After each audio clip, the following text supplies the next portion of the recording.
So I just want to clarify, which furs are you most interested in? Would it be the cougars or the bears, or you said you weren't interested in otters? Yeah, we are. Like, we're interested in all this. And that's one thing I'd like to verify with you, because it has to be, like, remember when we were in the email, we were talked about the issues with getting it exported? Right. Yeah. Is your company capable of doing that? Or is it, like, runs legally? Well, no, it's a legally operated business that my friend has. He's a trapper, but he's just going to ship the furs to you, and then what you do with them is up to you.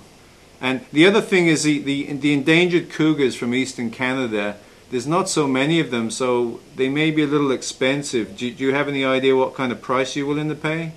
What is the fair market value price right now for the cougars? He's thinking about $300 a pelt, depending on or maybe a bit more depending on the condition. But is that in the price range that you had in mind? Probably, but I have to talk to my client. Also, those furs, are they, like, I wouldn't say it's processed, but are they all washed and nicely maintained? How do you want them? I mean, he can deliver them to you however you want them. Buying them is not an issue. It's the matter of shipping them over to China. That's an issue. Okay, well that's up to you. We'll get you the product. How you get it to China is up to you. We have no experience with that sort of thing. Oh, you guys have no experience of doing any, but it's legally operated in Canada. Yeah. And what about my fellow who's got the roadside zoo and the tigers? What are you going to do with the parts? Would they be for use in Canada, or would you send them to China?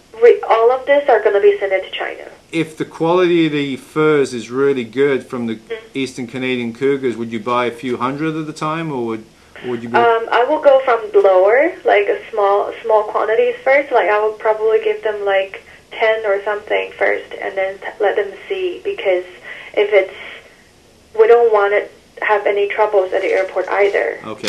And don't want to be like shipping over like thousands of animal furs, which is like all endangered animals. What type of clients would you have in China? Is it to be made? Are they to be made in fur coats, or are they? For decoration purposes. For decoration purposes. Okay. So not for the fashion trade. Not for the fashion trade. Otherwise, I wouldn't be contacting you. I would be contacting some processed companies, right? Right. So they'd be fur rugs in people's houses, that sort of thing, I guess. Exactly.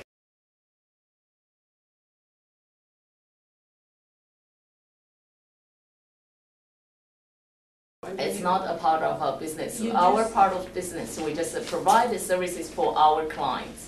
And like I said, we pass on the information to our clients through our tool. Yeah. And there might be something we're fully aware what the Canadian law and the regulation are, and we fully respect the law because we're Canadian. If you know what the law is and you fully respect it, Debbie, why would you respond?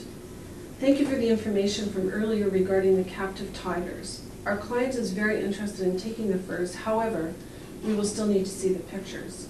Once the client is satisfied with the quality in the picture, he will be placing orders. 5 captive tigers fur is actually not enough.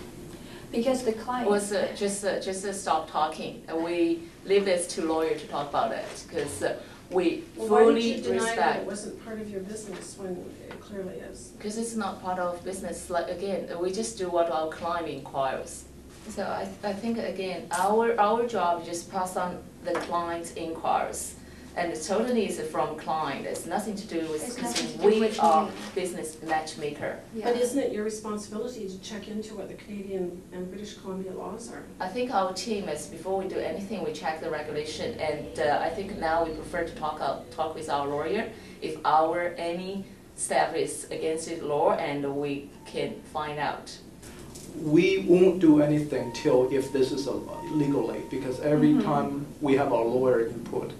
If our law saying that is follow that way, if not follow that way, we will stop it. We will correct it. In the beginning, when a client put in an inquiry, and then I'm just following what the client's inquiries. But if you offer 5 captive furs, how are those furs going to be provided without the animal being killed? I'm not going to answer any questions. I think we're done because here, Susan. Basically, thank you very much. thank you for your time. And we're going to this is talk not to your what we're lawyer, gonna and do. if you have any question, talk to our lawyer.